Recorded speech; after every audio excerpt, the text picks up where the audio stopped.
Uh, yeah, uh,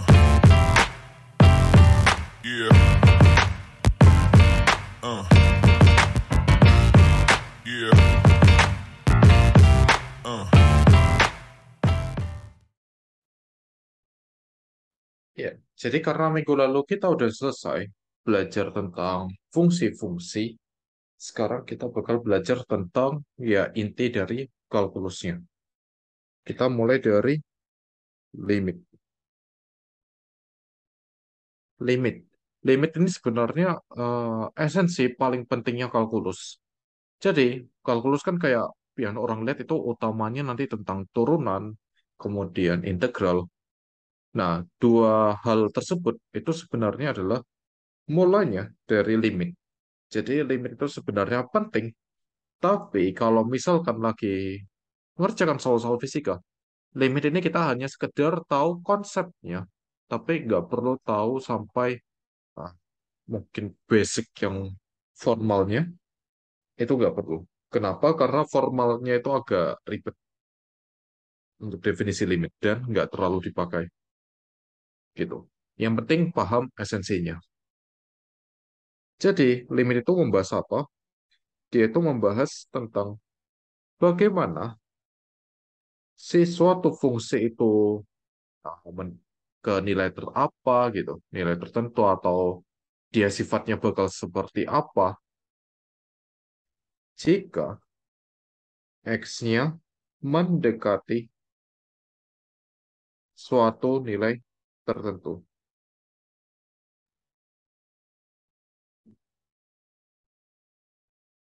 Nah, itu adalah limit. Jadi kalau misalkan ada suatu fungsi terus X-nya mendekati suatu nilai, nah fungsinya bakal seperti apa? Itu adalah tentang limit sebenarnya yang dibahas. Contoh, misalkan kalian punya fungsi ft sama dengan t pangkat 3 min 1 per t min 1. Kemudian kalian tinjau saat t-nya sama dengan 1. Jika t sama dengan 1, maka fungsinya sama dengan berapa?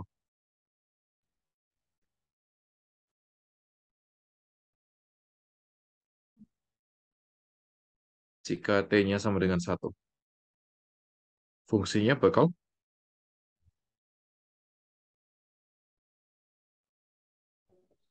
dimasukkan ke situ. Nol. Bukan nol. Nol hanya atas atau bawahnya aja kan? Nol Satu per min nol. satu. Nol per nol itu apa? Ada nggak bilangan yang nol per nol?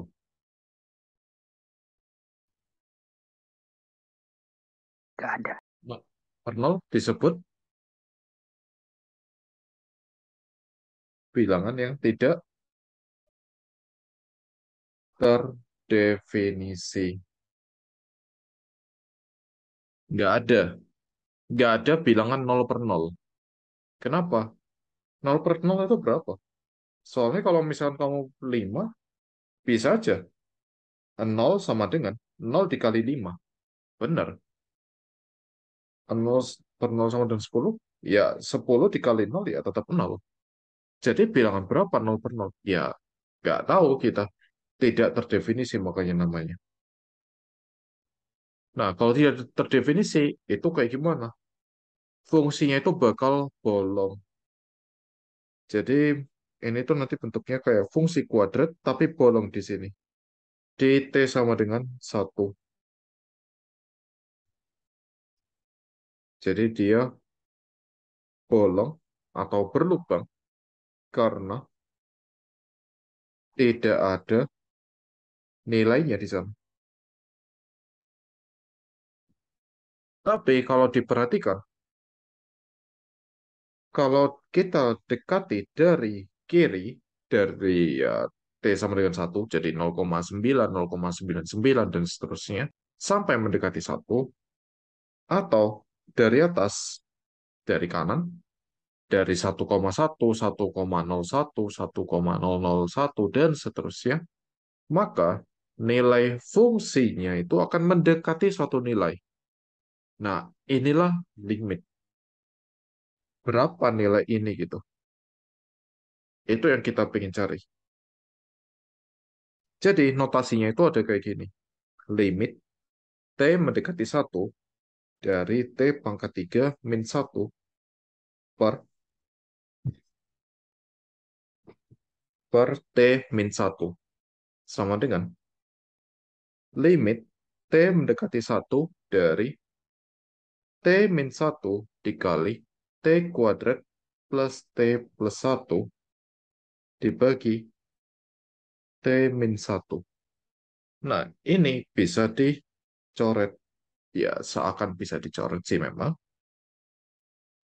Kemudian, jadinya limit T mendekati 1 dari T kuadrat plus T plus 1. Nah, kalau kayak gini, boleh dimasukkan.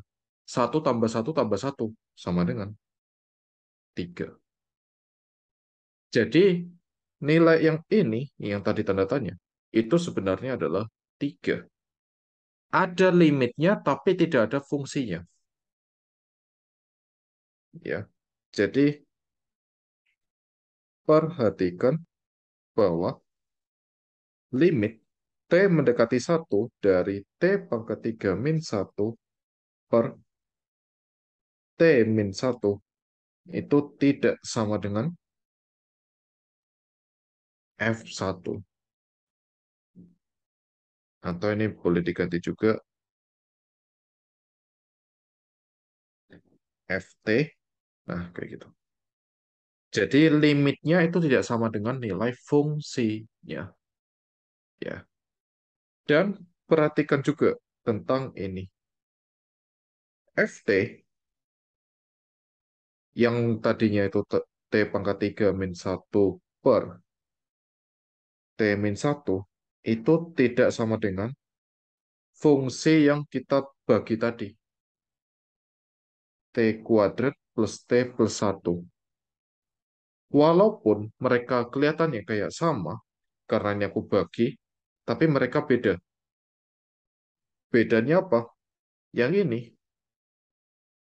saat T sama dengan 1, fungsi di T sama dengan satunya 0/0. Kalau yang ini, saat T sama dengan 1, fungsinya bernilai 3. Itu bedanya.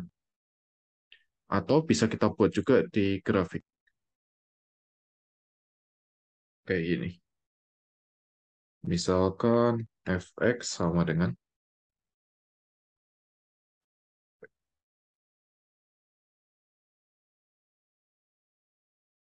fx sama dengan x pangkat 3 per x min 1 min 1. Oke, kemudian fungsi yang satunya lagi, gx sama dengan x kuadrat ditambah x ditambah 1. Kalau misalkan dilihat sekilas, mereka itu kayak garis yang sama kan? Hanya ganti warna aja ini, dari merah menjadi biru. Tapi bedanya ada di saat satunya itu. Nih ya. Kalau misalkan ini dipaskan 1, kalian bisa baca tulisannya. X-nya sama dengan 1, tapi Y-nya sama dengan undefined. Atau bahasa Indonesianya tidak terdefinisi. Beda sama fungsi yang ini. Fungsi yang ini, ketika T-nya sama dengan 1, wait. Nah itu. Ketika T-nya sama dengan 1 atau X-nya sama dengan 1, Y-nya pas 3. Bukan tidak terdefinisi. Jadi walaupun sisanya sama garisnya, tapi beda di X sama dengan 1. Jadi fx sama gx itu adalah dua fungsi yang berbeda. Oke, paham maksudnya?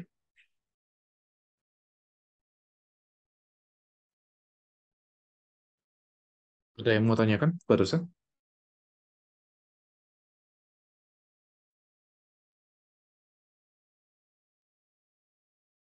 tentang limit.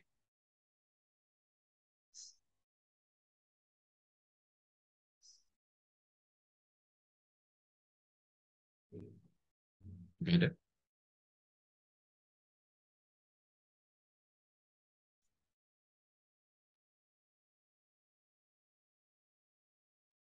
Halo, gimana? Kalau misalnya nggak ada, ngomong aja nggak ada. Bisa lewat chat atau lewat surat. Atau ada yang mau tanyakan, silakan juga ditanya.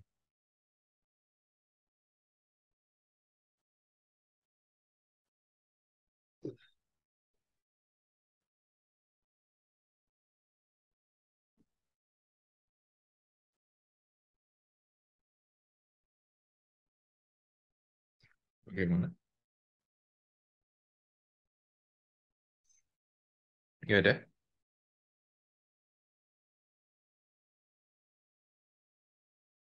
Gak ada, Pak. Oke. Ya, kalau nggak ada, kita lanjut ke turunan.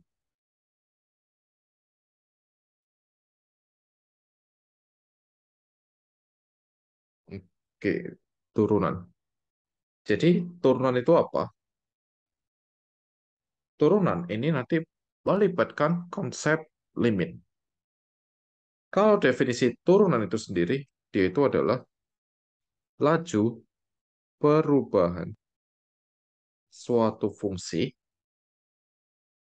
terhadap inputnya.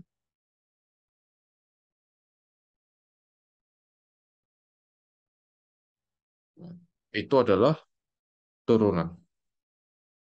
Kita mulai dengan ya gambar fungsi.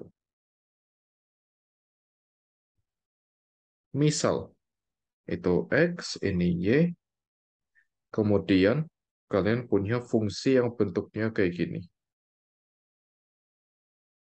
Namakan aja fx. Oke,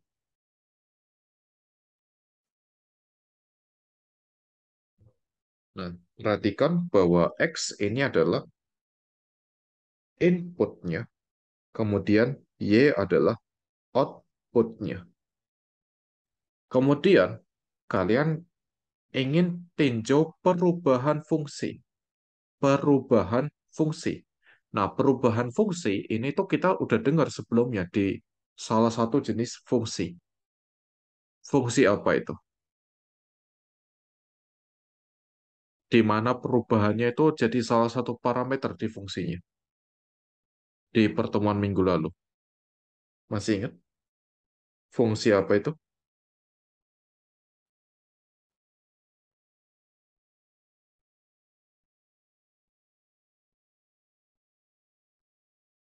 Dari fungsi polinomial.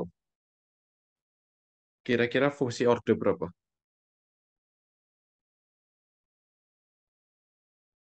Yang perubahannya itu merupakan parameter yang penting.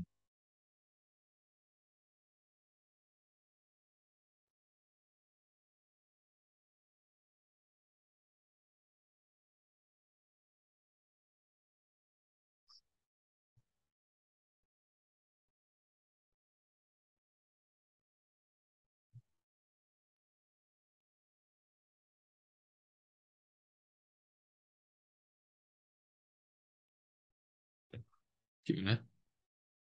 Ada yang masih ingat? Fungsi yang mana?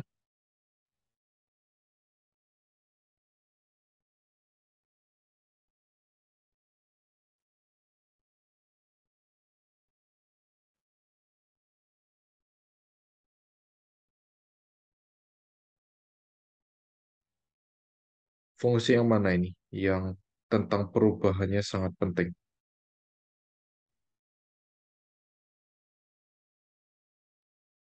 Fungsi orde satu ya. Fungsi linear. Ini. Linear artinya perubahannya sama atau konstan. Di mana esensinya itu di gradiennya atau kemiringannya. Kemiringan itu apa? Tentang perubahan delta Y, perubahan Y-nya, atau perubahan fungsinya terhadap perubahan X. Mirip nggak sama definisi turunan tadi di sini? Perubahan fungsi setiap perubahan input X. Mirip kan ya? Jadi turunan ini akan berhubungan dengan gradien gitu.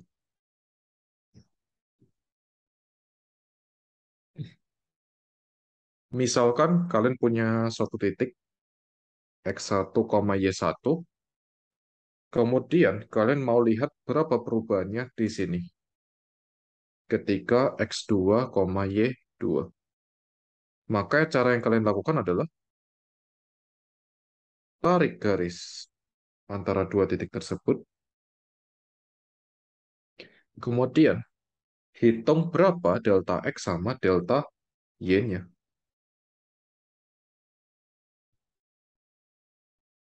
Jadi nanti di sini, nah ini ada delta X, kemudian di sini juga ada delta Y.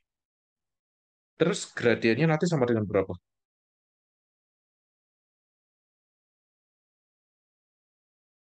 Gradiennya sama dengan apa bentuk gradiennya?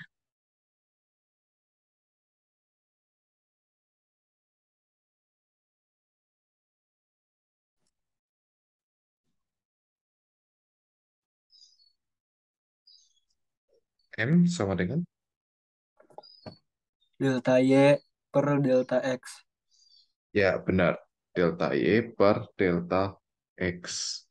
Ya, kayak gitu. Kemudian kita bisa perjelas lagi.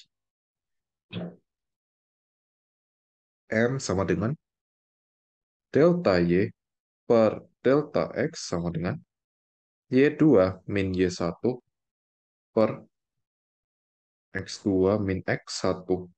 Yang berarti Fx2 min Fx1 per X2 min X1. Ya, sekarang apa yang terjadi jika X2 mendekati X1?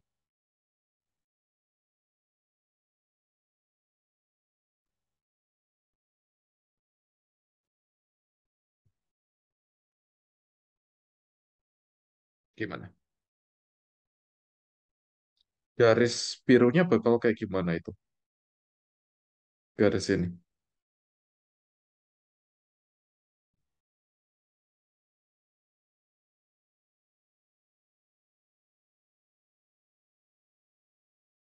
Kalau misalkan semakin mendekati X1, yang tadinya garisnya kayak gini,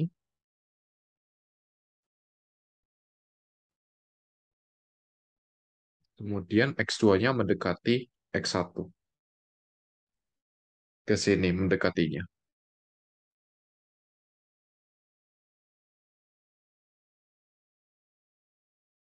Misalkan ini, garisnya masih sama atau beda? Beda. Garisnya nggak sama. Berarti gradiennya sama atau berubah?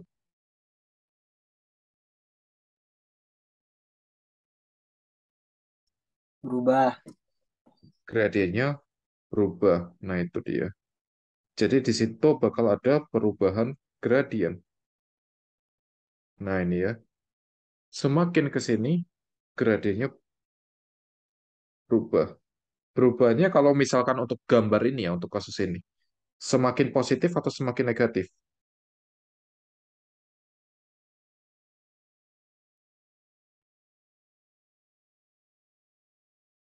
Negatif. Semakin negatif. Ya, benar. Dan ya kalian lihat ini semakin lama semakin dekat dengan titik X1, Y1-nya. Dan yang kalian perhatikan adalah Jika X2 sama dengan X1, gradiennya bisa ada nggak? Jadi X2-nya diganti X1 gitu. Maka gradiennya bakal terdefinisi atau tidak terdefinisi?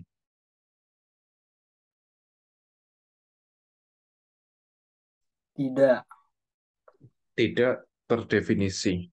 Jadi kita nggak bisa buat X2-nya sama dengan X1 karena gradiennya akan tidak terdefinisi. Jadi nggak muncul garis. Tapi jika X2-nya mendekati X1, nilai gradiennya itu akan terdefinisi. Kenapa di sini terdefinisi? Soalnya kalau kalian lihat, kalau aku semakin kecilin apa namanya selisihnya delta x-nya, garisnya bakal tetap ada kan? Bakal tetap dekat sama garis yang ini gitu. Jadi ada gradiennya kalau mendekati. Dan efeknya adalah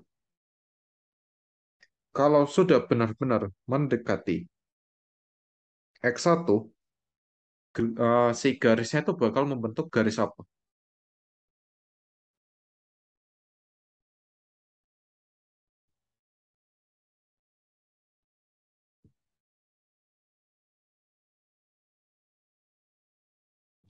Disebut garis apa ini kira-kira?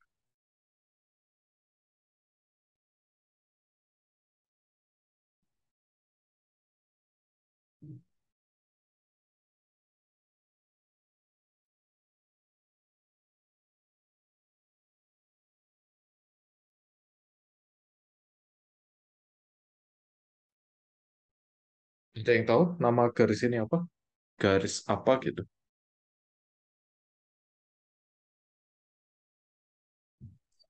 Gradien. Bukan. Kalau gradien itu kemiringannya. Kalau nama garisnya apa? Linear. Garis apa ini? Garis linier itu jenis fungsinya. Tapi ini punya nama yang lebih spesifik lagi. Tahu nggak? Kalau ngeliat dari gambar ini, dia garis apa? Garis birunya kayak gini, garis liniernya kayak gitu, kemudian fungsinya kayak gitu. Dia disebut garis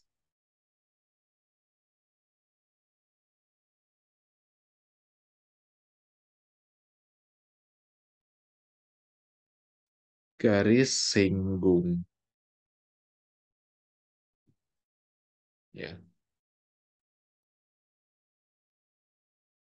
oke.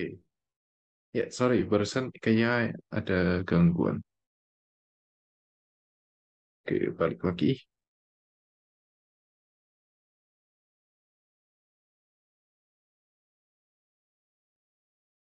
Gimana? Ya, itu namanya garis singgung ya. Tahu maksudnya garis singgung?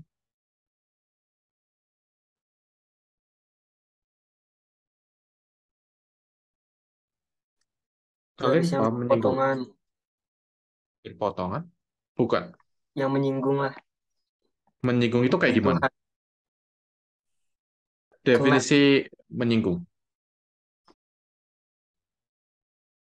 Apa yang membedakan garis itu dikatakan menyinggung sama memotong? Kalau ini kan memotong semua. Nah, ini disebut menyinggung. Kenapa menyinggung?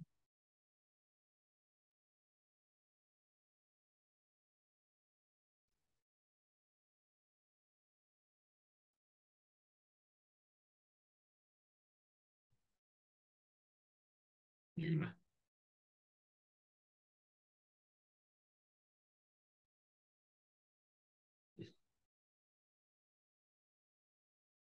Maksudnya? Kalau menyinggung itu cuma sebatas kena doang, nggak sampai berpotongan. Kena di berapa titik? Satu. Satu. Nah, itu dia. Itu menyinggung. Dan di satu titik yang kita tinjau. Benar, kayak gitu. Itu garis singgung. Dan garis ini, karena dia garis linier ya, Jadi ya dia punya gradien. Si gradiennya itu ada nilainya atau terdefinisi. Nah, kemudian notasinya kayak gimana cara nurunin itu? Nurunin itu kayak gini. dfx dx itu sama dengan, ya bisa ditulis f aksen x.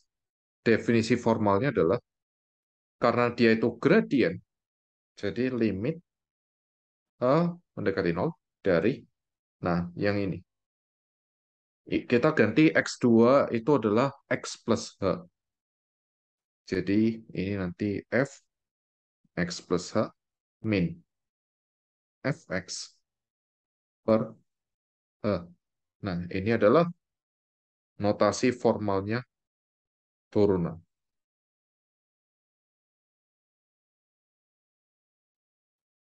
Gitu. Notasi formal turunan. Ya, biasanya yang penting itu yang ini sih, yang sering dipakai, yang DDX ya. Kalau yang F aksen itu sering dipakainya di matematika. Kalau di fisika agak jarang sih pakai yang bentuk aksen.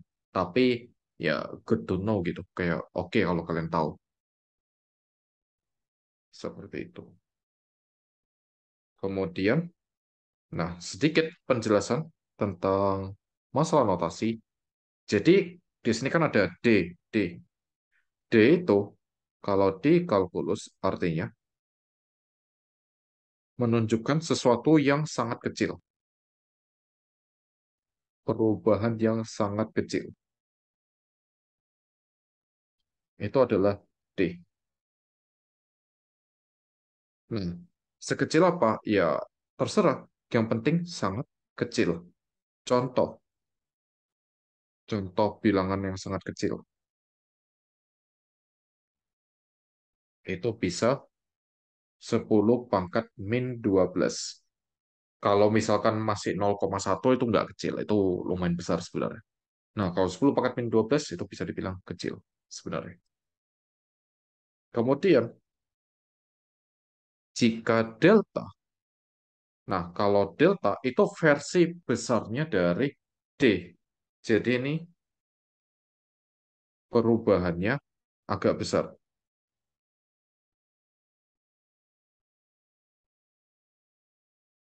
Gitu. Maka df/dx itu apa sebenarnya? Df/dx itu muncul dari delta f per delta x, di mana delta f itu apa?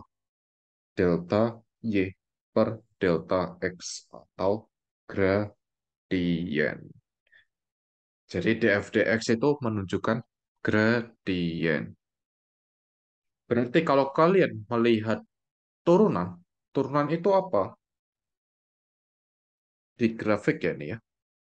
Turunan secara grafik adalah gradien garis singgung suatu kurva. Garis singgung suatu kurva. Ya, itu adalah definisi dari turunan. Ya. Jadi kalau kalian melihat suatu kurva, terus kalian gambar garis singgung, maka kalian bisa dapat turunannya. Atau kalau kalian ingin tahu suatu turunan dari fungsi pada gambar, kalian tinggal buat garis singgungnya. Terus hitung gradiennya, itu turunannya. Jadi esensinya nanti ada di sana, di gradiennya. Jadi ini masalah tentang penjelasannya, tentang apa itu turunan. Sekarang tentang menghitungnya. Untuk yang dihitung, ya ini lumayan banyak. Kalau Olimpiade Fisika itu yang paling sering adalah uh, turunan sebenarnya.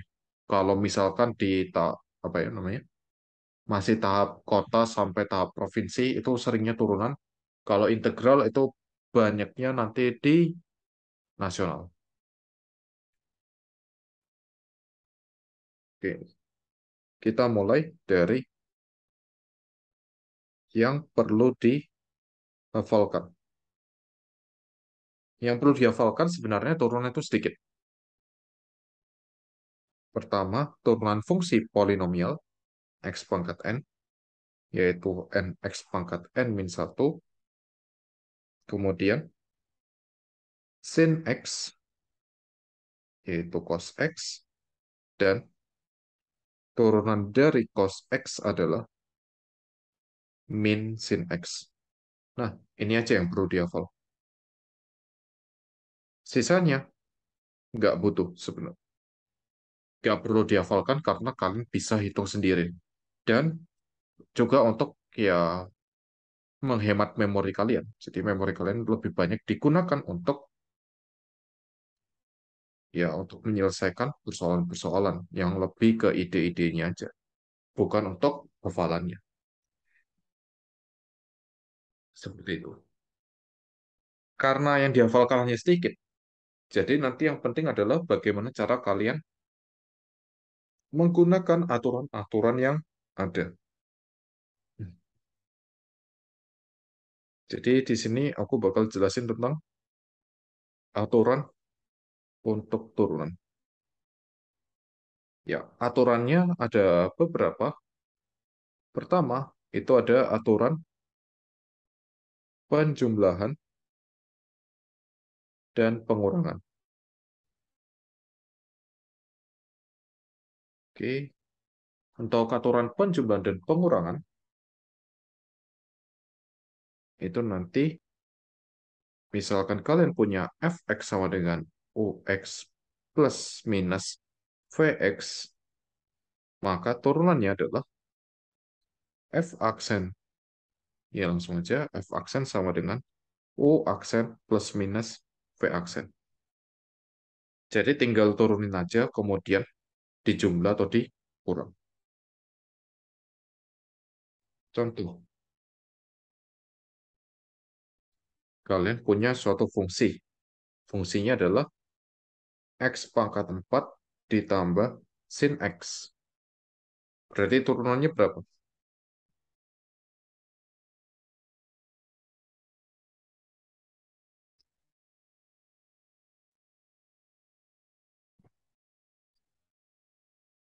Kalau fungsinya kayak itu. X pangkat 4 ditambah sin X. Turunannya berapa? Itu yang perlu dihafal tadi.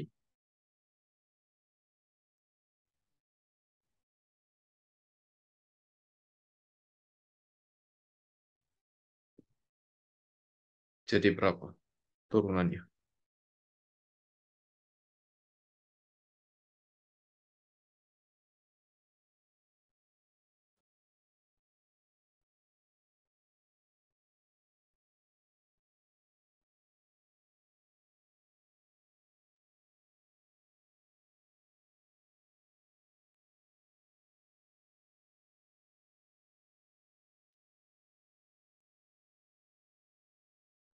Gimana?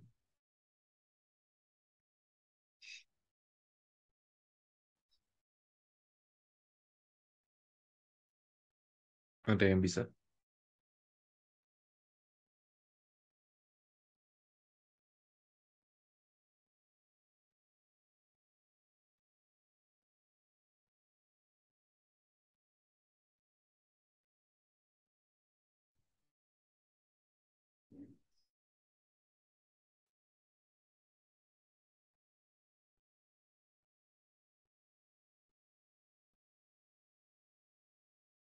X pangkat 4 ditambah sin X.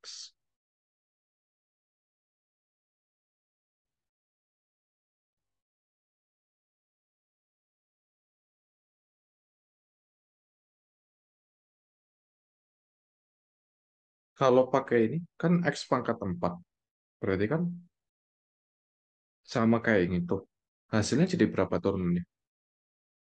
X pangkat 4.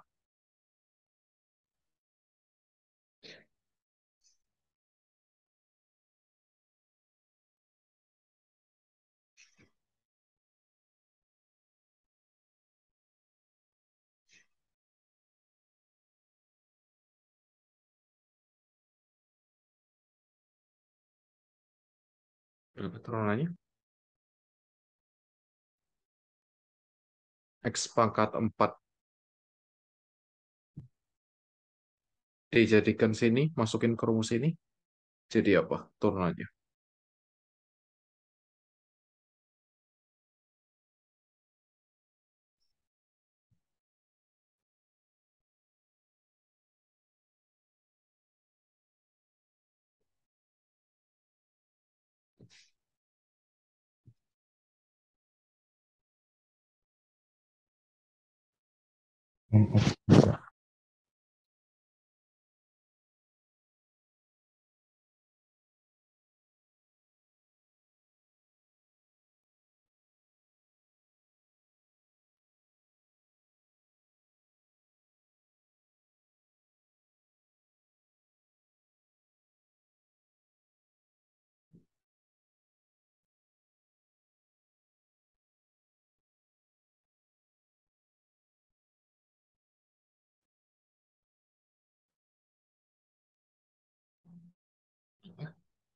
Turunan dari X pangkat 4,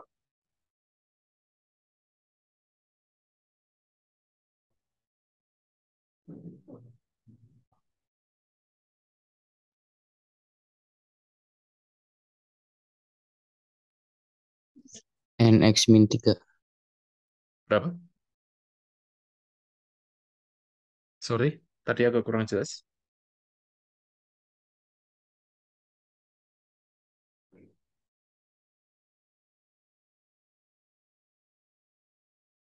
Iya. Boleh disebut dong? NX 3. X min 3.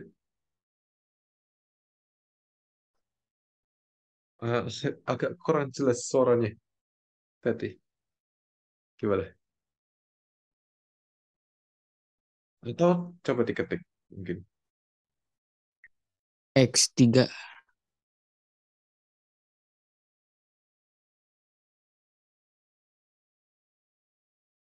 X3. Coba kamu ketik. Aku pengen lihat mungkin biar jelasnya kayak gimana.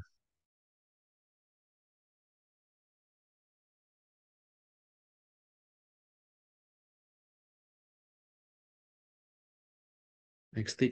Bukan. Ini kan ada N. N-nya berapa?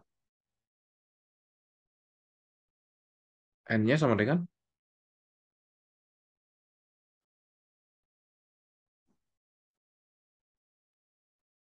4. N-nya 4. Berarti 4 X pangkat 4 min 1. Jadinya 4X3. bukan 4x3. 4x pangkat 3. 3. Pangkat, bukan 3. Nggak boleh. X3 artinya X dikalikan 3. Atau 3X. Atau kalau subscript di bawah, jadi X3. Itu variabel yang berbeda lagi. Pangkat harus tetap pangkat. Ini kelihatan pangkat kan? Pangkat N-1. Kecil di atas ya. Kecil di atas itu adalah pangkat. Kalau kecil di bawah itu subscript namanya. Kalau yang atas subscript sih, superscript. Yang bawah subscript. Jadi ini tuh 4 X pangkat 3. Ya. Kemudian turunan sin adalah cos X. Nah, kayak gitu. Oke, jadi hati-hati lagi melihat pangkat dan cara pengucapannya, cara penulisan itu juga penting. Kalau pengen lebih paham, perbanyak membaca. Soalnya dari situ nanti bisa tahu mana yang benar, mana yang salahnya. Oke, itu aturan pertama. Kemudian ada aturan perkalian. Misalkan ada suatu fungsi merupakan suatu fungsi dikalikan dengan fungsi yang lain, maka turunannya itu apa? Turunannya adalah F aksen sama dengan U aksen dikali V ditambah U dikali V aksen. Kayak gitu. Contohnya, contoh paling sederhananya, misalkan ada fungsi X pangkat 10, tapi aku mau jabarin menjadi X kuadrat dikali X pangkat 8. Oke. Nah, sekarang kalau misalkan X pangkat 10 diturunin pakai cara yang pertama, hasil turunannya berapa?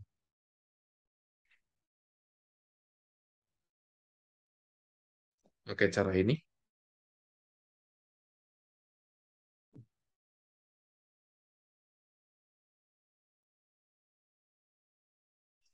10x akar 9.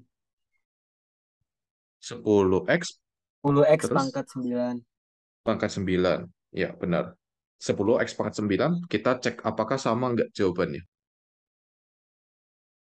Kalau misalkan pakai yang ini, jadi X kuadrat itu nanti adalah U, kemudian X pangkat 8 adalah V. F aksen X-nya sama dengan turunan U. 2X dikali X pangkat 8 ditambah U-nya X kuadrat dikali turunannya V. 8X pangkat 7. Jadi, F aksen X sama dengan 2X pangkat 9 ditambah 8X pangkat 9. Hasilnya 10X pangkat 9. Hasilnya ya sama dengan cara biasa gitu ya. Dengan cara yang biasa. Kalau beda berarti ada yang salah caranya. Seperti itu. Oke. Jadi nggak boleh kalian turunin terus dikali. Itu salah. Kalau perkalian masing-masing, kemudian dijumlah. Oke, itu aturan perkalian. Lanjut, aturan pembagian.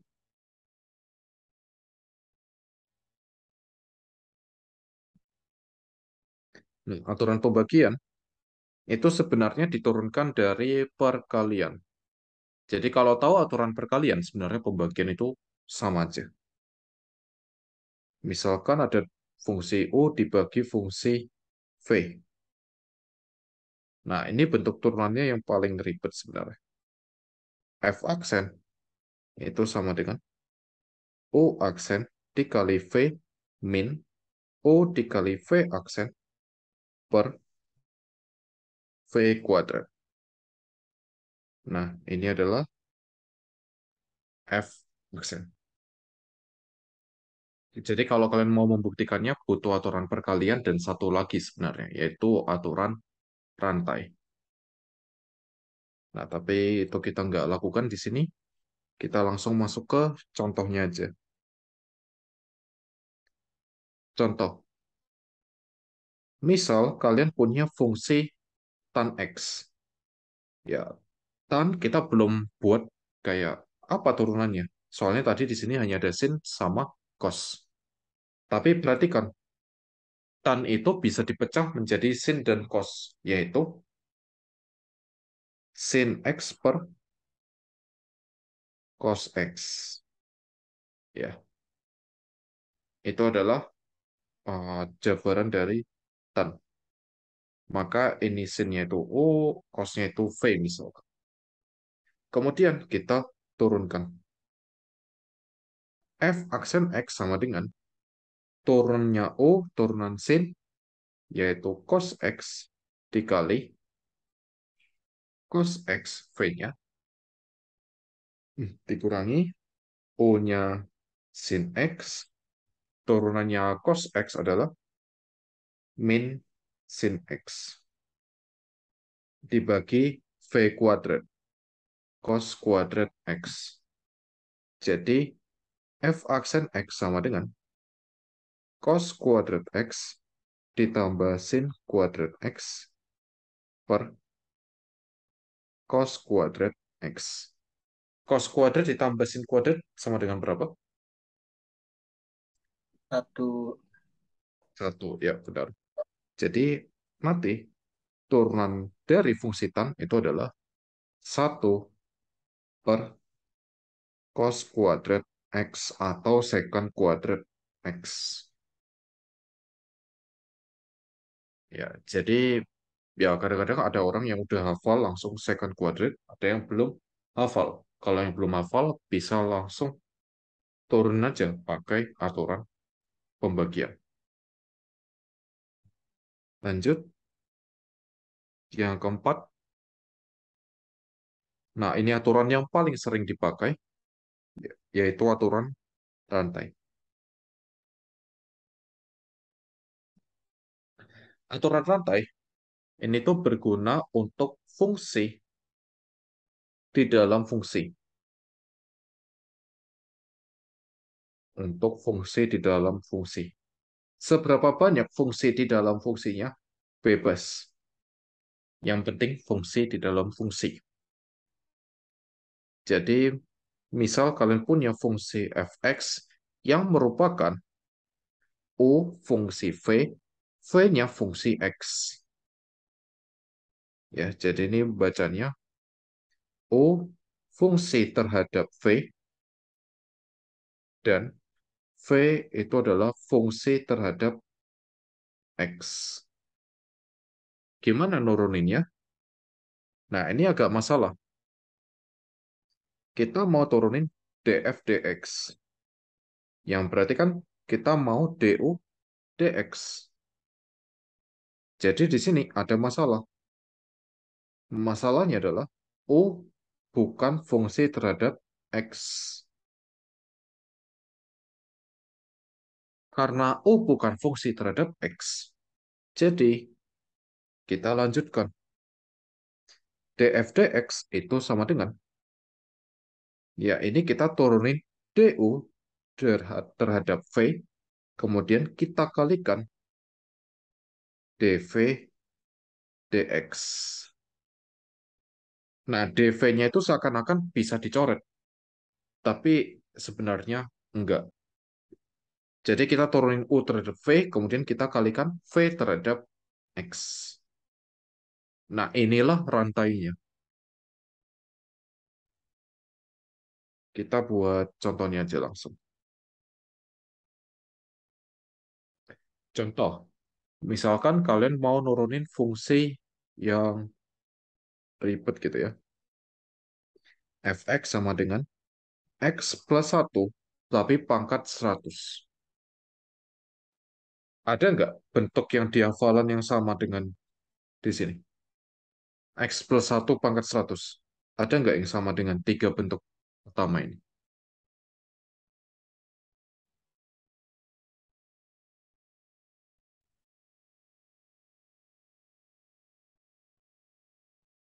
Ya, ada yang sama kan? Kalau sama ini, bedanya di ini X, yang tadi X plus 1. Nggak sama kan? Gitu. Jadi, ini nggak bisa pakai cara yang sebelumnya. Bisa sebenarnya mau pakai cara penjumlahan. Tapi kalian harus kalikan dulu. X plus 1 dikali X plus 1 dikali X plus 1. Seterusnya sampai 100 kali. Sampai 100 kali, terus diturunin. Kemudian Pak, turunkan. kalau Kira-kira misalkan kalau si ya, kalau misalkan si X plus satunya diubah jadi variabel lagi bisa nggak? nah itulah aturan rantai sebenarnya. Itu tujuannya aturan rantai. Kalau yang ini itu nggak bisa. Ini ya cara biasa kan. X plus 1 dikalikan sebanyak 100 kali, terus diturunkan, itu bisa tapi lama. Nah, jadi caranya adalah bukan dimisalkan sebagai variabel sebenarnya, tapi sebagai fungsi. Gitu. Di sini X plus 1 itu sebuah fungsi, yaitu fungsi polinomial. Itu yang kita lihat. Jadi kita misalkan Vx itu adalah X plus 1, fungsi polinomial, orde 1. Kalau misalkan X plus 1 jadi V, maka kita punya fungsi V, yaitu V pangkat 100. Sehingga maka Fx nanti sama dengan V pangkat 100 atau sama dengan U aja. Terus kalau kita mau turunkan, jadinya df dx itu sama dengan du dv, jadi ddv dari V pangkat 100 U-nya dikali ddx dari X plus 1. Ini adalah U, ini adalah V.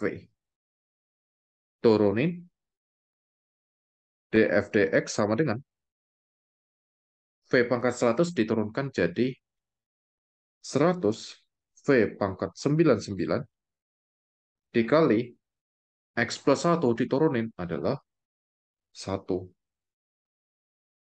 Jadinya df dx sama dengan V-nya kembaliin. Jadi 100 dikali X plus 1 pangkat 99. Dan selesai. Itu adalah aturan rantai. Jadi kalian misalkan fungsinya gitu. Tapi kalau misalkan nanti kalian ngerjakan soal, aturan rantai kalian nggak perlu tulis kayak gini ya. Jadi kayak udah di luar kepala harusnya. Nurunin yang seperti ini bentuknya. Gitu. Jadi nggak perlu dimisalkan, oh ini misalkan ini, oh ini dimisalkan ini. Nggak perlu. Itu langsung udah di luar kepala. Gimana bisa di luar kepala? Kalau ya sering latihan. Kalau sering latihan, ini udah kayak turunan biasa soal. Seperti itu. Contoh lain, misalkan kalian punya fungsi sin kuadrat 5x. Nah, ini fungsinya udah terlalu gabung-gabung. Ya, ada sin, ada kuadrat, ada 5x. Nah, itu urutan fungsi. Jadi kalau ini di, pangkatnya aku keluarin. Jadi sin 5x. Nah, pangkat 2. Ada berapa fungsi? Di sini ada 3 fungsi. Ya, kita misalkan fungsi yang paling dalam yang mana? Yang paling dalam. Yang ada x-nya. Fungsi 5x ya. Itu yang paling dalam. Kalau 5x-nya diganti, maka kita punya fungsi kedua, yaitu sin. Sin W. Kemudian sin ini ada di dalam fungsi kuadrat atau fungsi polinomial. Fungsi V, yaitu V kuadrat. Jadi turunannya gimana? df dx sama dengan du dv dikali dv dw dikali dw dx. Berarti semakin banyak fungsi di dalam fungsinya, kaliannya semakin banyak atau semakin sedikit? Kalau semakin banyak fungsi di dalam fungsinya.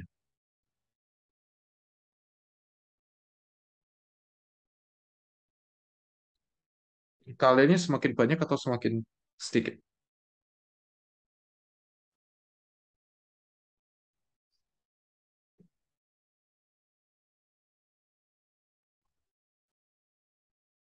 Nah, kaliannya bakal semakin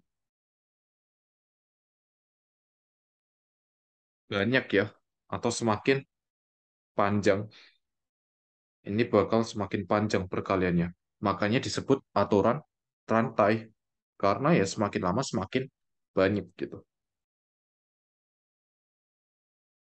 Ya udah, ini tinggal turunin aja sekarang. DDV dari V kuadrat dikali DDW dari sin W dikalikan DDX dari 5X. Hasilnya adalah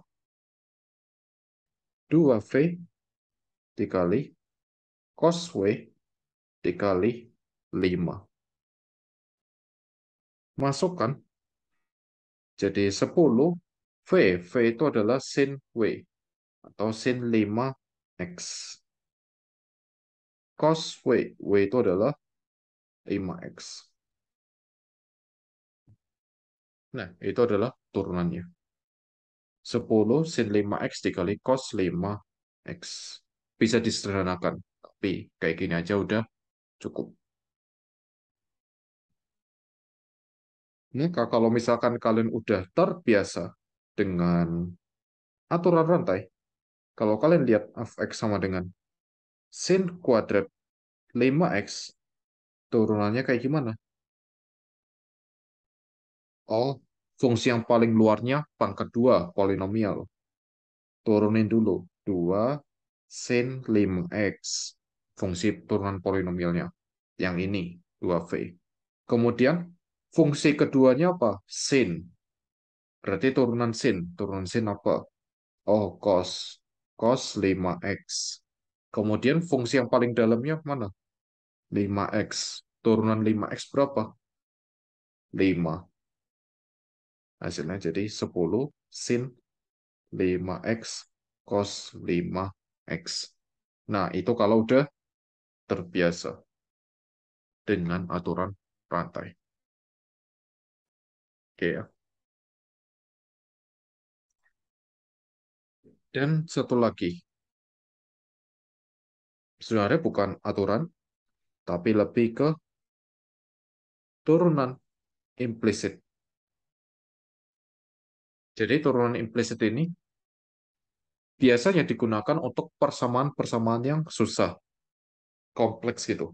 Dan di fisika itu banyak persamaan yang kompleks. Jadi nuruninnya kadang-kadang susah juga. Jadi untuk persamaan kompleks yang kalian tidak bisa didapatkan fungsinya, f aksennya, tapi butuh f aksennya. Jadi kalian nggak bisa mencari fx-nya, tapi kalian butuh f aksennya. Nah, itu gimana caranya? Cukup turunkan kedua ruas. Turunkan kedua ruas dan gunakan aturan rantai. Itu konsepnya.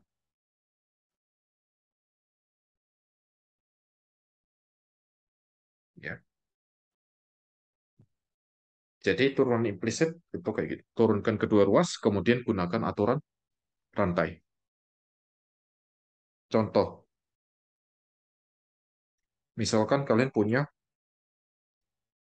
cos xy sama dengan y. Nah, ini kan kita nggak bisa mencari y fungsi x. Tidak bisa dicari y fungsi x-nya. Tapi kalian ingin mencari y aksennya gitu. Caranya adalah, ya turunkan aja kedua ruas. ddx dari cos xy sama dengan dy dx.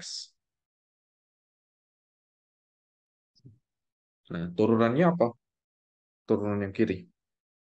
Turunannya adalah, ya kalau aturan rantai, cos turunannya adalah min sin. min sin XY, terus XY. XY kalau diturunkan, X sama Y itu adalah perkalian dua fungsi yang berbeda. Jadi, O aksen V ditambah O V aksen. Y ditambah X dy dx sama dengan dy dx. Oke, nah kemudian ini kita bisa tulis menjadi y plus x dy dx sama dengan min 1 per sin xy dy dx. Nah, tinggal dipindahkan aja. Jadi, x ditambah 1 per sin xy dy dx sama dengan min y. Jadi dy dx-nya berapa? Dy dx-nya adalah min y dibagi x ditambah 1 per sin xy. Ya, kayak gitu. Ini contohnya. Jadi ini biasanya memang untuk fungsi yang persamaan yang kompleks lah. Di mana kalian memang nggak bisa cari y fungsi x-nya. Dan ya, udah selesai materi tentang turunan. Ada yang mau ditanyakan?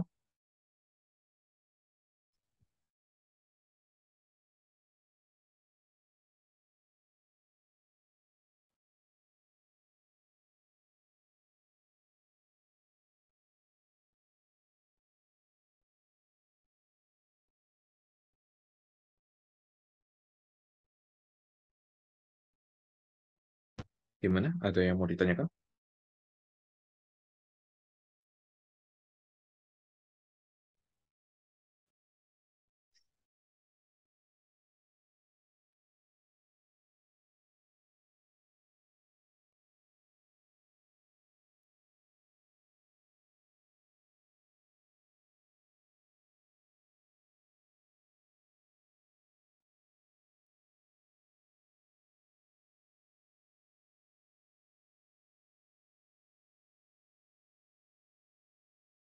Ya udah.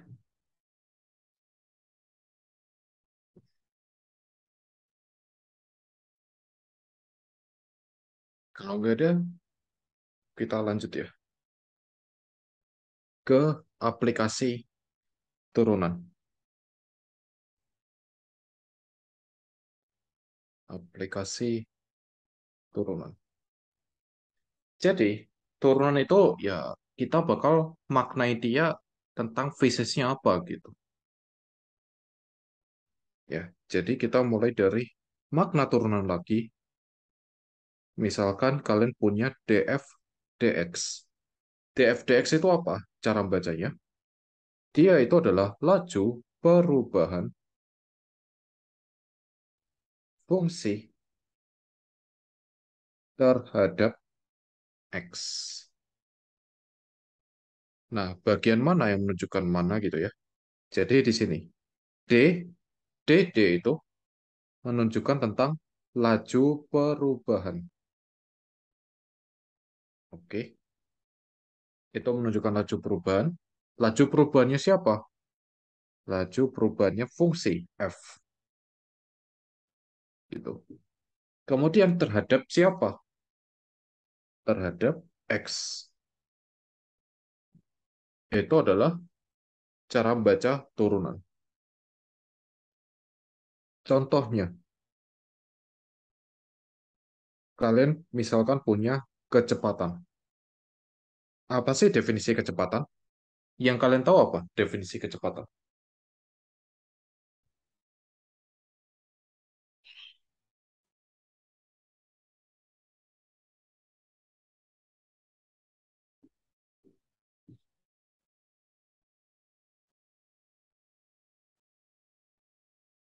Gimana?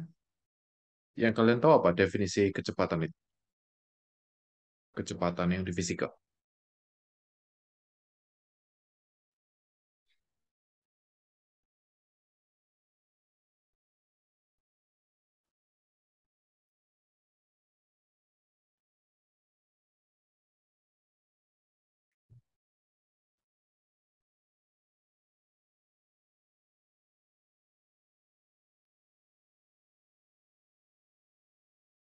Definisi dari kecepatan yang kalian tahu apa?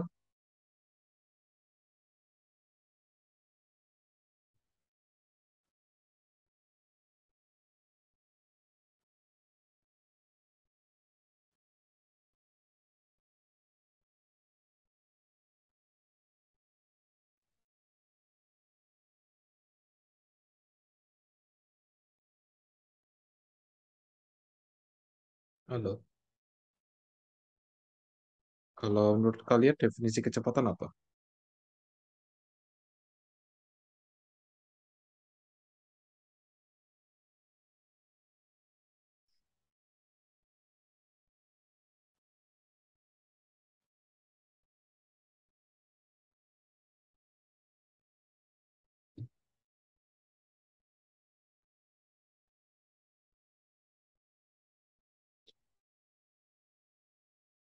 Halo.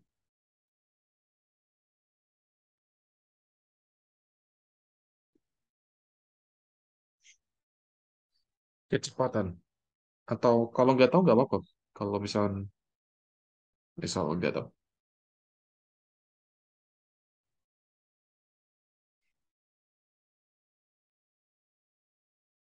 Kalian belajarnya definisi kecepatan itu apa?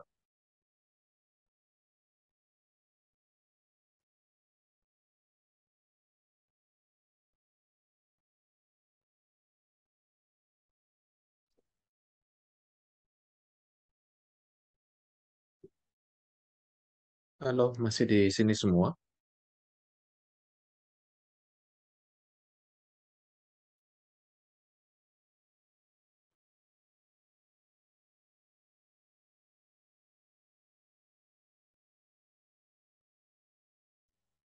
Halo, tes tes. Iya. Gimana? Kecepatan? Apa yang kamu tahu tentang kecepatan?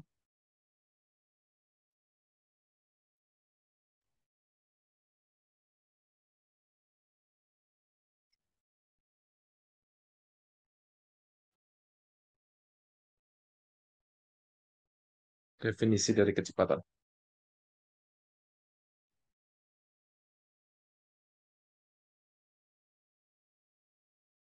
Kan harusnya sering ya dengar kata kecepatan dari dari SD mungkin udah ada malah. SD, SMP. Bahkan di SMA materi awal-awal harusnya ini. Apa yang kalian tahu tentang kecepatan? Besaran turunan. Besaran turunan? Bukan. Nggak ada yang namanya besaran turunan. Oh, kalau definisi dari dimensi, iya besaran turunan. Tapi bukan itu. Selain itu, nggak ada yang dijelasin mungkin?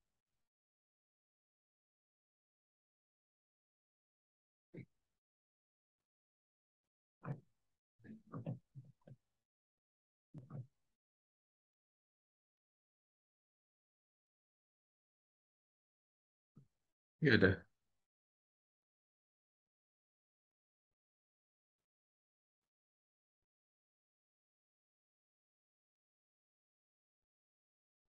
Seminimal-minimalnya harusnya biasanya orang ini sih, mikir kecepatan itu jarak dibagi waktu. Itu seminimal-minimalnya udah biasanya. Kalau besaran turunan itu lumayan, ya oke, tapi itu agak jauh. Ya, itu soalnya berarti dari pengklasifikasian jenis besaran gitu. Tapi ini bukan. Ya, biasanya orang dari jarak per waktu. Nah, ini aku bakal benerin definisi yang tepatnya. Definisi yang lebih tepatnya adalah laju perubahan posisi terhadap waktu. Itu adalah kecepatan. Jadi kecepatan itu V sama dengan laju perubahan, berarti turunan. Kemudian posisi. Posisi itu R kalau di fisika. Harusnya udah diajarin di kelas 10. Terhadap waktu, berarti terhadap T. Jadi dr dt. Nah, itu adalah kecepatan. Sama dengan yang lain. Misal, percepatan. yaitu laju perubahan apa? Kalau percepatan.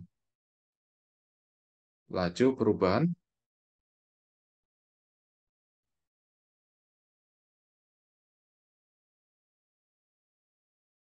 kecepatan terhadap waktu. Jadi nanti di sini A itu sama dengan dv dt. Kemudian debit. Debit itu apa? Debit itu adalah laju perubahan volume terhadap waktu. Debitnya berapa? Oh, dia itu membahas tentang laju perubahan volume. Biasanya simbolnya Q. dv dt kayak gini. Ya, jadi fisika itu nanti isinya banyak tentang ini, turunan-turunan. Kenapa? Karena di fisika itu orang mengamatinya tentang perubahannya. Ada sesuatu yang berubah, oh itu yang berubah. Berarti dibuatlah besaran turunannya kayak gimana. Turunan bentuknya itu kayak gimana. Apa yang diturunkan gitu. Apa yang berubahnya. Terhadap apa berubahnya. Nah, itu yang diamati oleh fisika. Jadi persamaan-persamaan yang kalian lihat itu semua muncul dari bentuk turunan. Makanya harus paham turunan. Oke?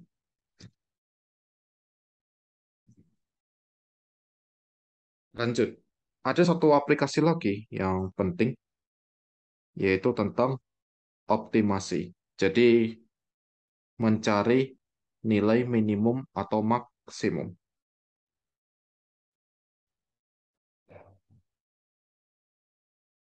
Misalkan, kalian punya sebuah fungsi gitu ya.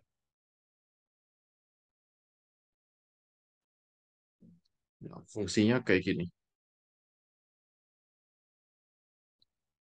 Oke.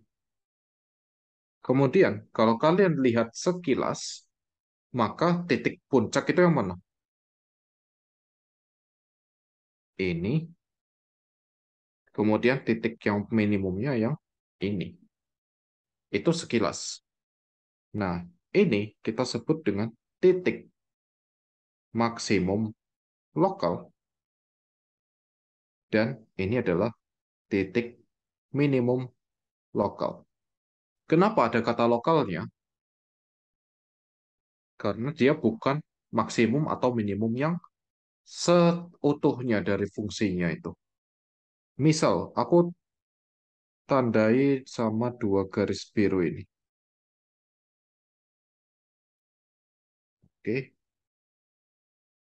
Nah, di antara dua garis biru ini, apakah titik yang aku tandai merah itu adalah titik yang tertinggi dari fungsi yang hitam itu?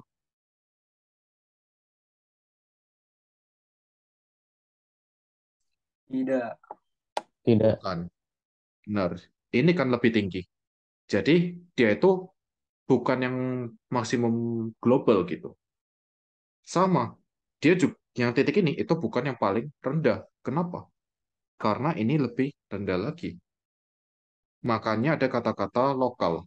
Lokal itu menunjukkan bahwa dia tidak bukan turun yang atau titik maksimal atau minimum yang global keseluruhan. Kemudian, kenapa ini disebut titik maksimum?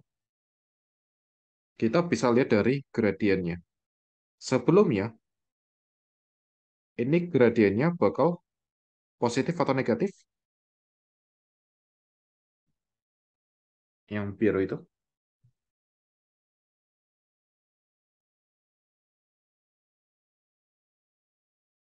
Positif. positif. Gradien positif artinya fungsinya naik. Di sebelah kanan ya di sini itu gradiennya negatif. Ya, sorry kayak gini harusnya. Negatif artinya apa? Dia bergerak turun. Terus di sini dia bakal naik lagi.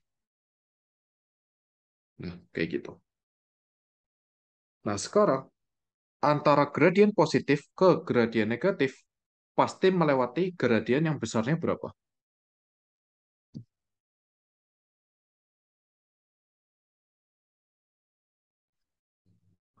Dari angka positif ke angka negatif pasti melewati angka berapa? 0. 0. Nah, itu adalah gradien di titik itu, maksimum lokal. Besar gradiennya adalah 0. Sama. Di sini gradiennya juga 0. Dari negatif mau ke positif, maka dia harus melewati 0. Maka di titik maksimum lokal sama di titik minimum lokal itu gradiennya bernilai 0. Tapi gradien 0 itu belum tentu maksimum atau minimum lokal juga.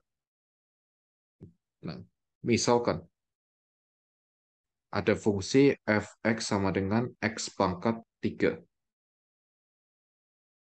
Nah, gambar fungsinya kayak gimana? Gambar fungsinya itu kayak gini.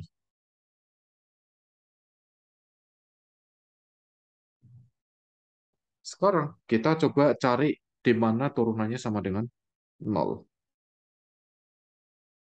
df dx sama dengan 3x kuadrat. Berarti df dx sama dengan 0 saat x-nya berapa?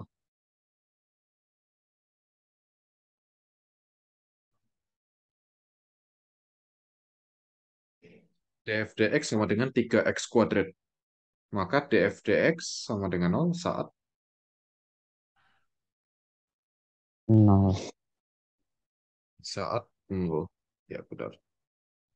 Saat x-nya 0. Jadi gradien 0 itu di sini. Ini gradiennya 0. Coba kalian perhatikan. Ini fungsinya naik. Ini fungsinya naik. Jadi titik x sama dengan 0 apakah maksimum atau minimum?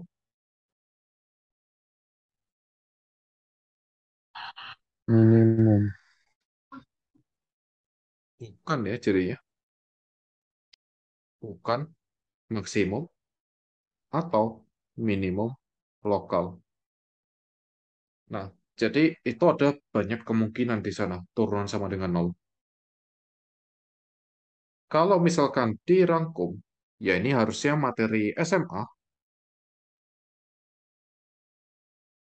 Jadi kasus optimasi kayak gini, itu kalian harus perhatikan beberapa tahap. Pertama, perhatikan dulu domain inputnya. Jadi kalau misalkan inputnya kayak tadi di sini sama di sini, ini bukan titik oh sama sini, ini bukan titik maksimum dan ini juga bukan titik minimum. Titik maksimumnya ini, minimumnya ini. Tapi kalau misalkan aku batasi di sini, ini jadi titik maksimum. Berarti input itu mempengaruhi. Perhatikan domain inputnya dulu. Kemudian, step keduanya adalah cek turunan fungsinya. Cek turunan fungsi, yaitu df dx sama dengan 0. Di sini ada beberapa kemungkinan. Ada beberapa kemungkinan. Yang pertama, dia bisa maksimum atau minimum global. Dia bisa juga maksimum atau minimum lokal. Dia juga bisa bukan maksimum atau minimum. Jadi tergantung. Nah, gimana untuk mengetahui itu benar-benar maksimum atau minimum? Step selanjutnya ya, bandingkan lagi. Bandingkan dengan batas input. Jadi nanti kalian masukkan fx dengan batas inputnya. Batas input itu yang tadi. Misalkan ini, dua garis yang kiri kanan. Itu adalah batas inputnya, batas X-nya. Sebenarnya ada cara lagi. Bukan cara lagi sih sebenarnya, tapi salah satu alat bantunya gitu. Yaitu kita juga bisa menggunakan turunan kedua. Turunan kedua juga penting.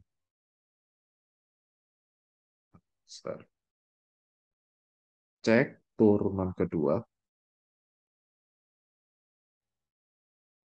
di titik dengan turunan 0.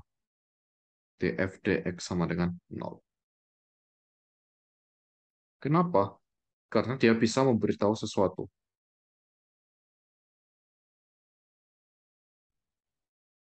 Ada tiga kemungkinan. Pertama, dia bisa positif, bisa negatif, bisa sama dengan 0. Kalau misalkan dia positif, dia itu bakal jadi titik minimum. Kalau negatif, jadi titik maksimum. Kalau sama dengan 0, dia itu bukan maksimum atau minimum. Ya, seperti itu. Jadi, itu tentang optimasi. Nanti kalian bisa kerjakan soal-soal yang di sini. Udah ada beberapa soal tentang aplikasi turunan, tentang optimasi. Ada soal nomor 1 sampai 4. Ya, bisa nanti kalian coba. Oke, ada yang mau ditanyakan?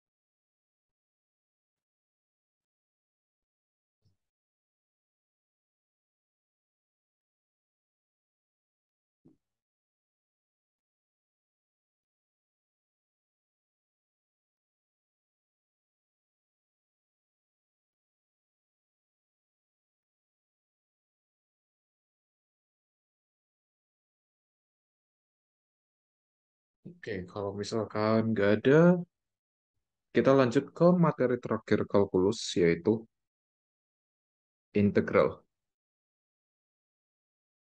Integral. Integral itu sebenarnya esensinya ya. Dia itu tentang penjumlahan. Penjumlahan dengan cara membentuk luas. Gitu. Luasan-luasan tertentu. Misalkan, ya, kalian punya sebuah fungsi. Bentuk fungsinya kayak gitu. Kemudian, kalian ingin menghitung luas di bawah kurva di antara X sama dengan A dan X sama dengan B. Ada nggak rumus luas yang bisa menghitung luas ini?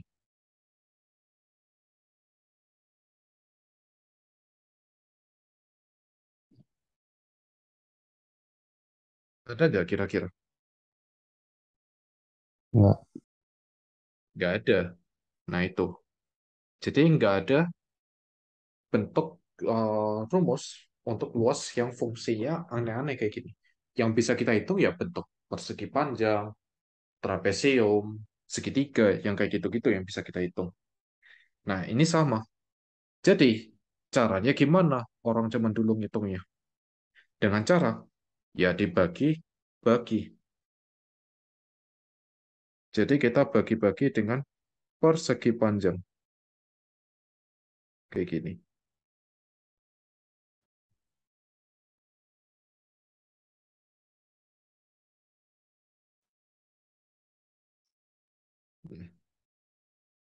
dengan persegi panjangnya itu punya ketebalan misalkan delta X. Ya, jadi kuncinya di sini adalah luas antara X sama dengan A dan X sama dengan B itu didekati oleh penjumlahan banyak persegi panjang. Banyak persegi panjang dengan lebar delta X. Berarti luas tersebut akan akurat jika delta X-nya gimana?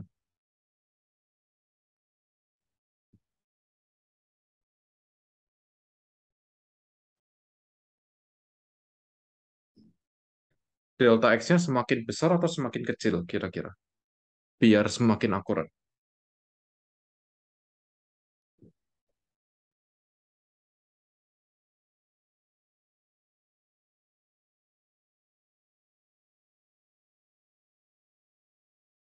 Kalau mau semakin akurat, lebar persegi panjangnya semakin besar atau semakin kecil? Besar. Semakin apa? Sorry. Kecil. Kecil. Semakin kecil berarti delta X yang mendekati 0. Atau kita sebut dengan limit. Ya, ini contohnya mungkin. Misalkan kalian mau hitung luas di bawah kurva ini. Y sama dengan X, untuk X sama dengan 2, antara X sama dengan 0.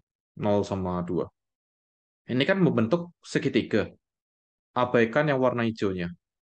Berapa luas segitiganya itu? Di antara tiga titik ini. 0,0, 2,0, dan 2,2. Luas segitiganya berapa?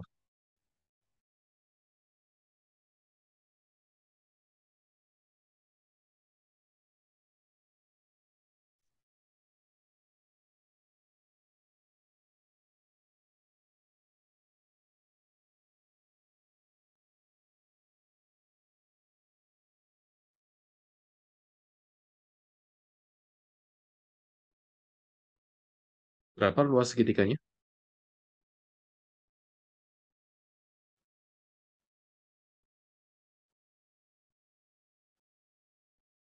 Abaikan yang warna hijaunya.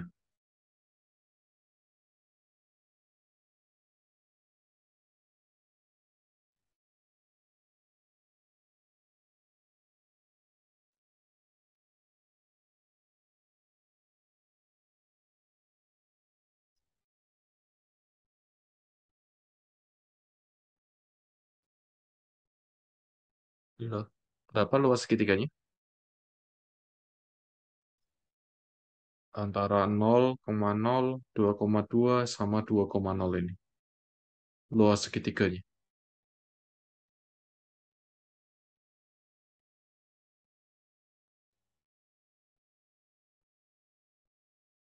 Luas segitiga apa rumusnya?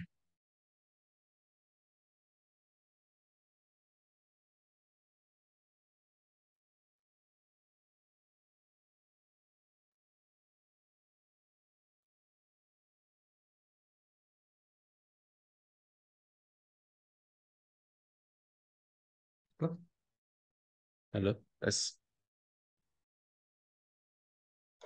Lupa, Pak. Luas segitiga. Segitiga yang A biasa. kali C per 2 bukan Pak? A itu apa? A T kali itu C. apa? Alas. C tinggi. Mas.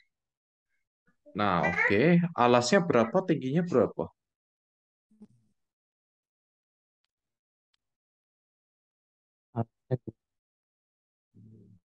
Alasnya berapa?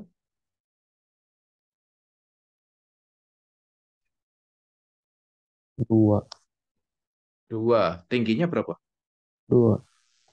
2. Berarti luasnya berapa? Satu. 1. Dua. 2. Dua, 2 dua. setengah kali 2 kali 2. Luasnya adalah 2. Nah, ini didekati dengan banyak persegi panjang. Di sini ada 20. Coba kita buat, oh ya ini kalau 20 luas persegi panjangnya total adalah 2,1. Kita coba perbanyak jadi 40. Itu luasnya jadi 2,05. Perbanyak lagi jadi 80. 2,025. Jadi 100. 2,02. 1000. 2,002. 10.000. 2,002. Berarti ini nolnya kalau aku perbanyak. Nah itu. Nolnya bakal semakin panjang. 2,00-nya. Artinya dia akan semakin lama semakin mendekati 2. Kenapa? Karena dia persegi panjangnya semakin mendekati si fungsi segitiganya itu. Ya ini kalau di zoom baru kelihatan apa namanya selisihnya itu. Tapi ini zoomnya harus besar banget. Nah ini sampai sini aja masih nggak kelihatan. Soalnya segitiganya udah, oh persegi panjangnya udah sangat-sangat kecil gitu. Jadi semakin kecil si lebar persegi panjangnya, semakin mendekati ke luas yang sebenarnya. Oke, kita balik lagi. Sekarang kita tulis penjumlahannya yang versi formal ya. Luas kurva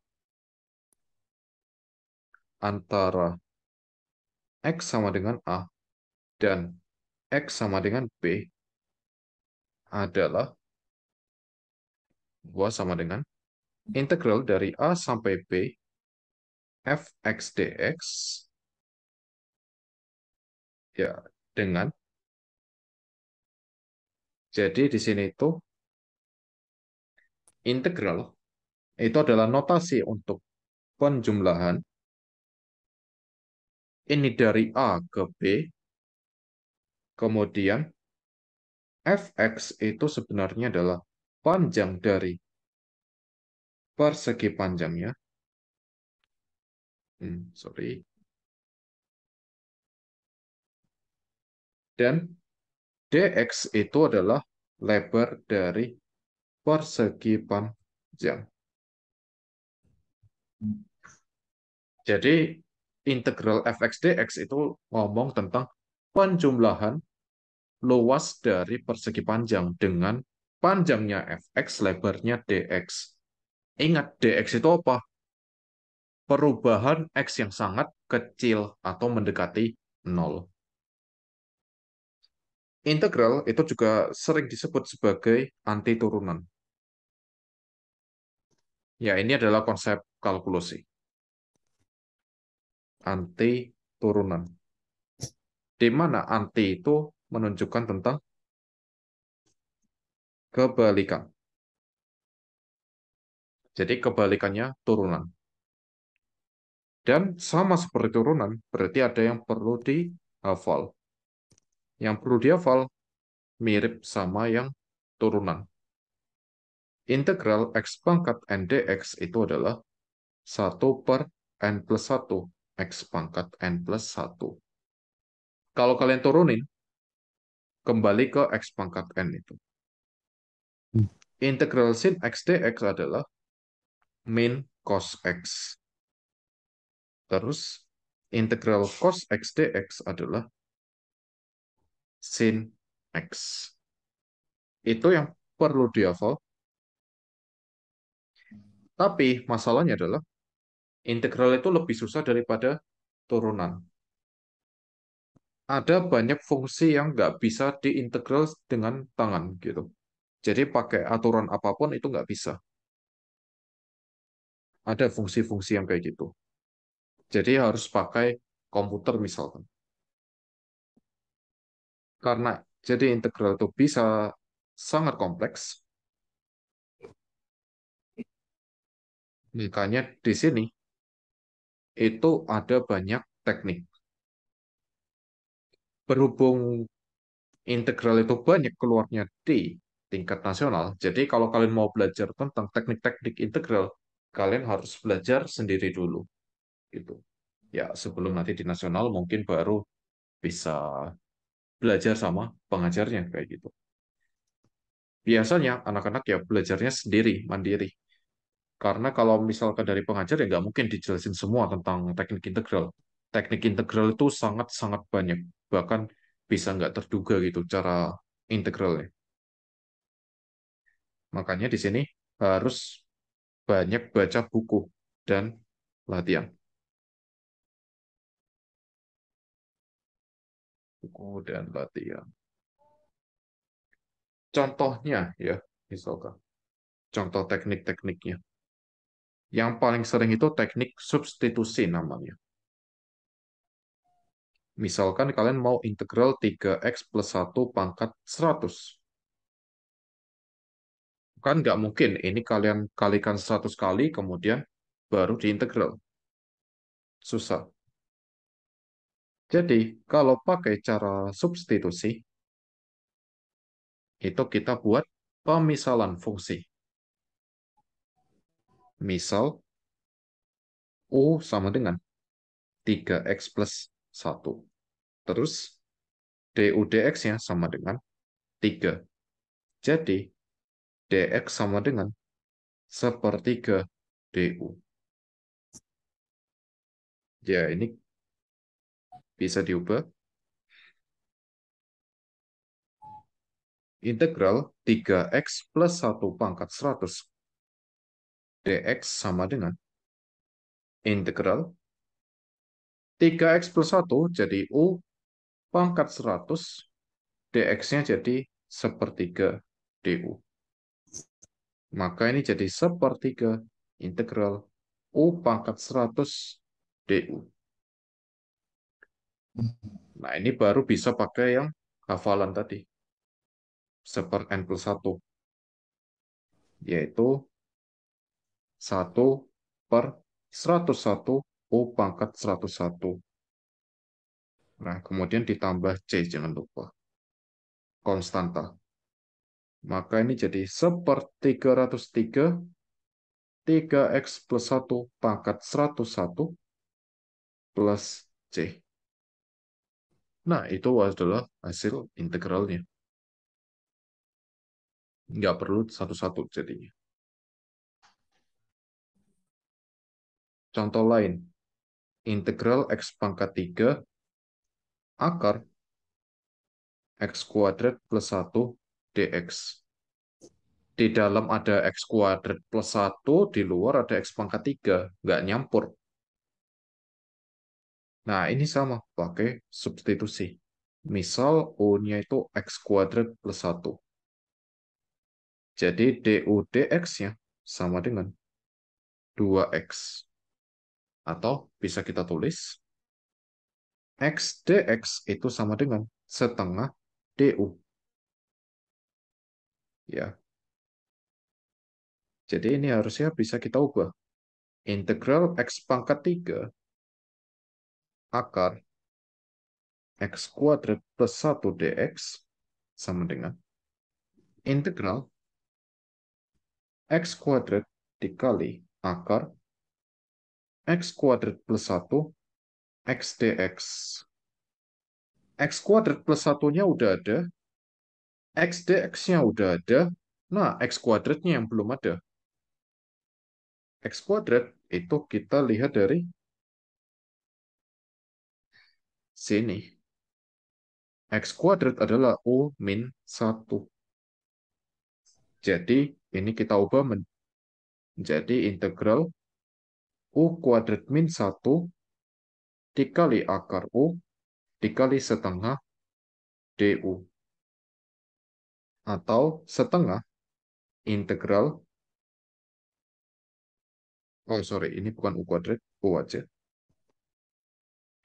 Ini jadi U akar U min akar U du. Ya, gunakan versi pangkatnya. Ini jadi U pangkat 3/2 min U pangkat setengah du. Gunakan bentuk di sini lagi. Setengah, kemudian itu adalah 3/2 plus 1, 5/2. Jadi 2/5 O pangkat 5/2 min 2/3 O pangkat 3/2 plus C. Jadi ini oh ya 1/5 O pangkat 5/2 X kuadrat plus 1 pangkat 5/2 min 1/3 X kuadrat plus 1 pangkat 3/2 plus C. Nah, itu adalah bentuk integralnya. Jadi integral itu bisa kompleks. Kalau kalian suka matematika, mending belajar sendiri sih. Atau kalau misalnya kesusahan, di internet banyak kok tentang integral-integral. Tinggal kalian mau nggak nyoba-nyoba cari di YouTube tentang integral, soal, dan solusi, itu bisa kalian cari di sana. Kalau misalkan kalian nggak suka baca buku. Tapi cara yang paling benar harusnya membaca buku. Gitu. Soalnya kalian bisa belajarnya secara formal jadi. Dan nggak kesusahan kalau misalkan kalian baca buku atau solusi Olimpiade Fisika yang ada integralnya. Dan di sini kita udah selesai tentang materi kalkulus. Bagian 1 dari matematika fisika. Oke, bagaimana? Ada yang mau ditanyakan?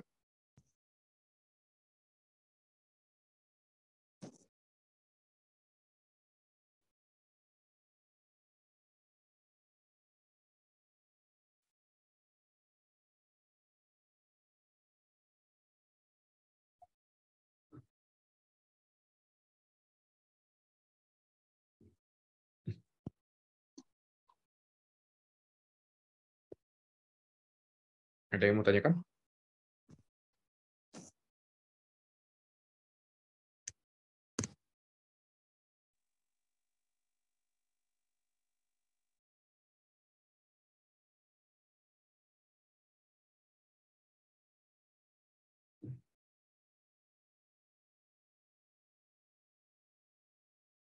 Oke, kalau misalkan nggak ada, ya kita masuk sedikit ke vektor.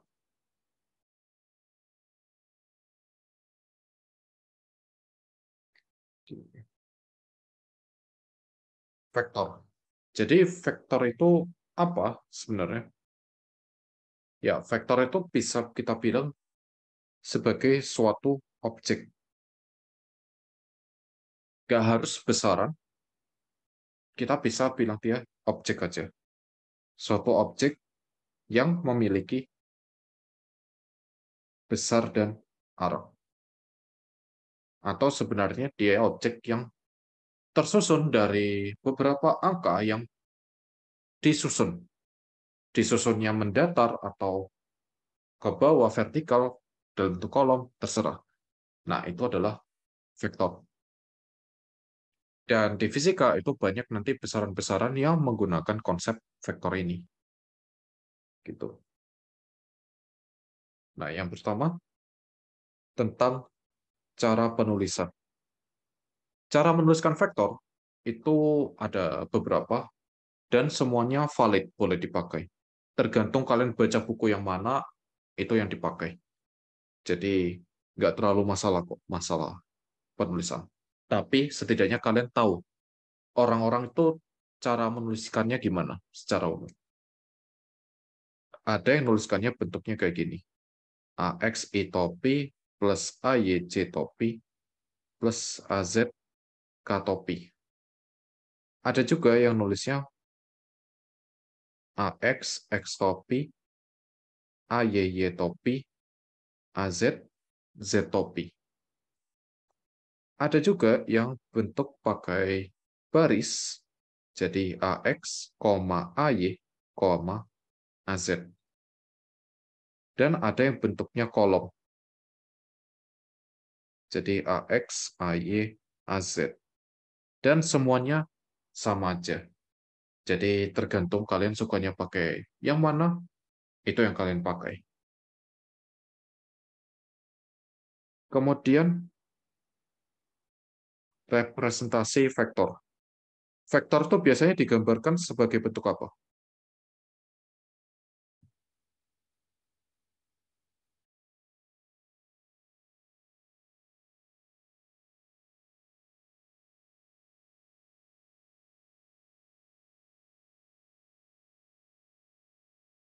Kalian belajar vektor, vektor itu digambarkannya dalam bentuk apa?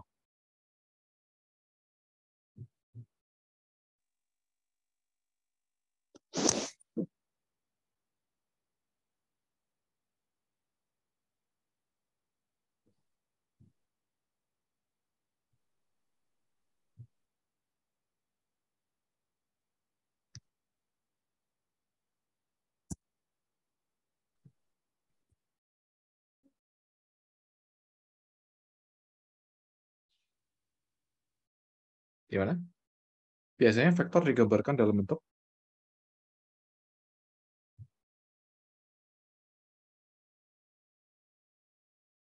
di sekolah ada belajar vektor belum?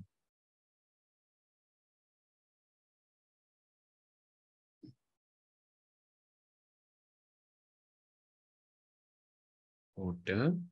Berarti harusnya udah tahu. Biasanya digambarkan dalam bentuk apa? Grafik. Grafik. Bukan.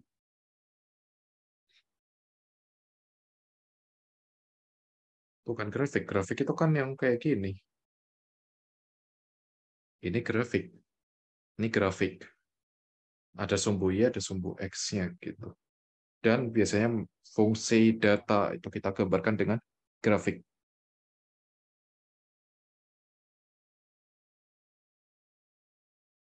Vektor digambarkannya pakai bentuk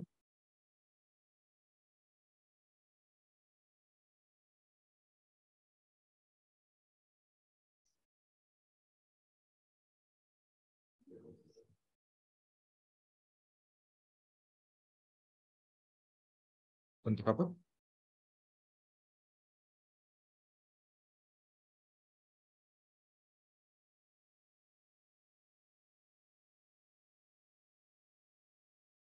Yang kalian lihat bentuk vektor?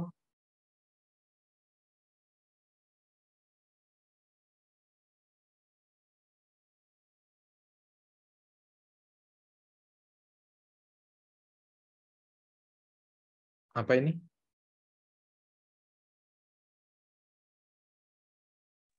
Garis. Apa? Sorry. Kepotong duluan suaranya.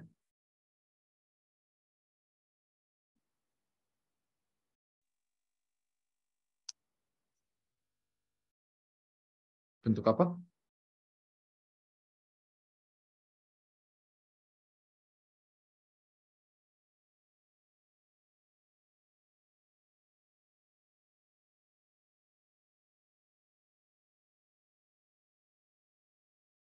Ini bentuk apa tadi?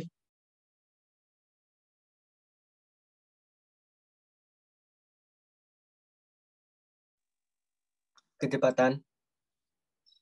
Bukan. Kecepatan adalah laju perubahan posisi terhadap waktu. Aku tanya nama bentuknya. Nama bentuknya. Geometri.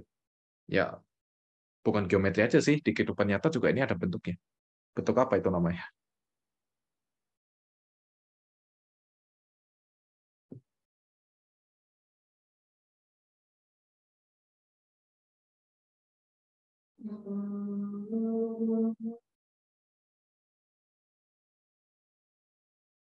Dia adalah bentuk panah. Ya, kan panah. Garis ada tanda panahnya. Gitu. Vektor itu direpresentasikan dengan panah. Di mana itu punya beberapa keterangan. Misal kayak panjang panah, itu menunjukkan besar dari vektornya. Kayak gini. Kemudian, arah panah itu menunjukkan arah vektornya. yang kita sebut sebagai atopi.